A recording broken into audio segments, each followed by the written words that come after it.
My name is Helena Turner, and today I'm going to give you a presentation based on Taylor Swift. When Taylor was younger, she lived in Reading, Pennsylvania originally, and when she lived there, she didn't have very many friends when she went to school, and she was bullied a lot, which gave the push for her to visit Nashville, just so she can be somewhere where she feels like she belongs and where she can fulfill her dream. Eventually, her parents decided that they should take a trip over there to check it out and see what happens, and they went during spring break one year, I think when Taylor was roughly 13. When they were visiting Nashville, her and her parents would drive from one record label to the other, and she would present to them her demo CD. Eventually, she landed a development deal with RCA Records. So, what is a development deal? Some may not know, but a development deal is ultimately a year-long contract in which the record label will watch the potential artist for about roughly a year, and then after that year mark is up, they will decide whether or not they want to sign that artist or watch them for another year. And at the 1 year mark, they had the decision to make whether or not they were going to sign her or if they were going to watch her for another year. They had decided to watch her for another year, and Taylor feared that this was going to be a result of something later in the future where she will not be able to sing her own songs that she has written. And so she did what not very many artists do, and she walked away.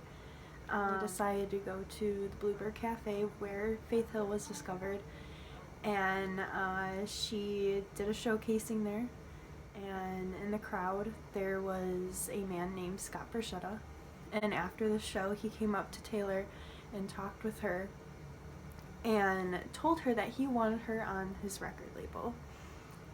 And roughly a week later he had called her and told her, "Good news, still want you on my record label, but I don't actually have one yet." Yet she trusted him and she waited for him, and later on he ended up developing Big Machine Records. After signing to Big Machine Records, Taylor had released her debut single called Tim McGraw. Then did a radio show tour, which is where she would get in a rental car with her mom, and they would drive around from radio station to radio station, and Taylor would present to them her single Tim McGraw and sing it to them to convince them to put her on the air. And fortunately for her, that worked out very, very well. Taylor began opening up for major headlining artists such as Brad Paisley, George Strait, and Tim McGraw, which this now leads us to Taylor's albums and tours. Over the past decade, Taylor has had 5 sold-out tours, and she has released 6 albums. The first album I would like to talk about would be Fearless. Fearless was released on November 11th, 2008, and in its first week sales, over 596,000 copies were sold. And as of December 2017, 9.7 million copies have been sold.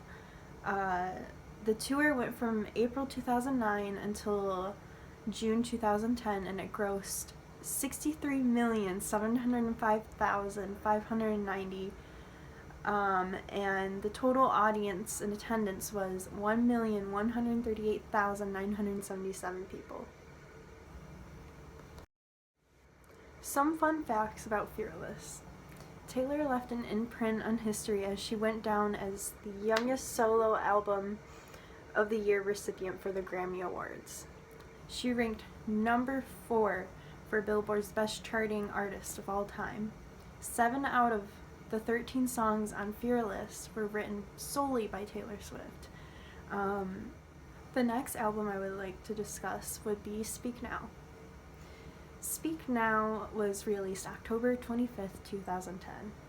The genre was country/pop, and in its first week of sales, 1,047,000 total copies were sold, and as of November 2017, 4.6 million copies have been sold. The tour went from February 9th, 2011 until March 18th, 2012. It grossed $104.2 million, and the total audience in attendance was 1.6 million. Some fun facts about Speak Now would include every single song within the Speak Now album was written solely by Taylor Swift as a response to Mean was initially meant as a response to a music critic who was persistent in making very harsh comments about her abilities as a music artist. However, it took off as an anti-bullying anthem when it was released as a single to the public. 6 singles from this album were released, and each one went either platinum or multi-platinum. The next album I would like to talk about would be Red. Red was released October 22nd, 2012. The genre was country pop, and in its first week sales, 1.21 million copies were sold. And as of 2017, 7 million copies were sold. March 13th, 2013 through June 12th, 2014 was the tour, and it grossed $150 million, and the total audience in attendance was 1.7 million. The Red Tour broke record for the highest grossing tour of all time by a country artist. The next album I would like to talk about would be 1989. 1989 was released October 27, 2014. The genre was just straight pop, and in its first week sales, 1.287 million total copies were sold, and as of March 13, 2015, 1989 surpassed her prior 2 albums. The tour went from May 5th, 2015 until December 12th, 2015, and it grossed over $250 million, and the total audience in attendance was 2.28 million.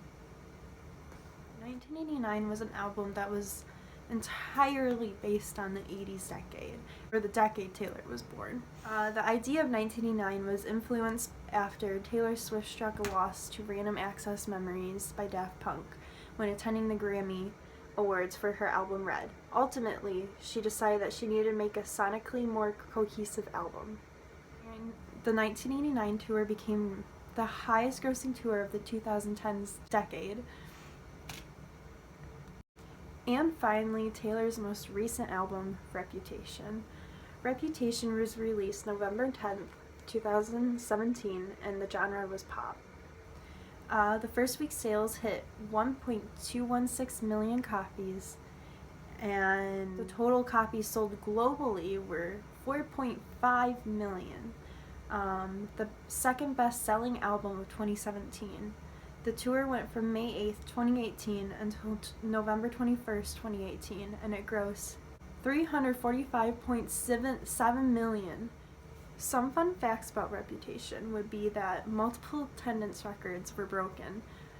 For example, debut performance at the University of Phoenix Stadium, it topped off Metallica's 5.2 million grossing tour in August 2017 by 2 million. She broke her own record for the highest grossing tour in North American history by a female, the 1989 tour, with her Reputation Stadium tour. It's no secret Taylor has a great bond with her fans, and she definitely makes it known to her fan base that she wholeheartedly appreciates them. She makes it known by creating secret events, literally the secret sessions. This started right before she released 1989. It usually happens about a month before the album is released, and Taylor, she will look at all these different fan pages or whatnot, and she will pick and choose who she feels like she wants to be invited to this event. And after Taylor chooses who she wants, her team, Taylor Nation, will send them a message through their social media accounts letting them know that they were invited to a top secret event and that they were not allowed to share any information about it with anyone, and that they can't share the message with anyone besides their legal guardians. After they receive this DM, they end up getting flown to an undisclosed location, which is Taylor Swift's home. She will invite fans. For 1989, she invited roughly 89 fans to her Rhode Island home, Nashville, England, California, and so on and so forth. And ultimately what the secret sessions are is it's these like early listening parties that she holds in her living room, and she has like a little dance party in her living room with them, and they all get to listen to the album a month early before anyone else. And like near the end of the secret session, she'll like take a photo with each individual person, and she will really take her time with it, and she'll socialize with each and every person, which I think is really cool. Next, I would like to talk about Taylor's transition from country to pop. Some may think Taylor had abruptly transitioned from country to pop. However, Rolling Stone says otherwise. Over the years, from the day Tim McGraw was released to the day 1989 was released, she has slowly transitioned from a girl with a twang to a pop sensation. To summarize what Rolling Stone's article says, Taylor initially started off heavily country, and Fearless was still country, but it had some pop undertones to it. Speak Now had a very similar feel to it, except it had more pop. Red, well, this album was mostly a pop album, but it had country undertones to it. And then her final transition, 1989, which was the full pop album. Typically, when an artist transitions from one genre of music to the other, it doesn't end up very successful. However, it did for Taylor, and if anything, her transition from country to pop only further expanded her fan base. Some awards Taylor has won would include 8 ACM awards, 4 ACA awards, 23 Billboard awards, 12 CMA awards. She won Woman of the Year for Elle magazine in 2015.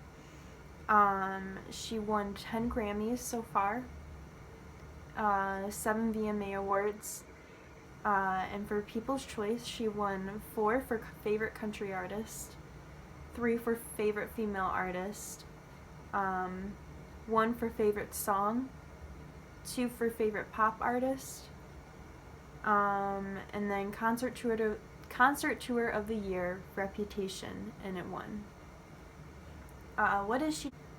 And that is it. Thank you.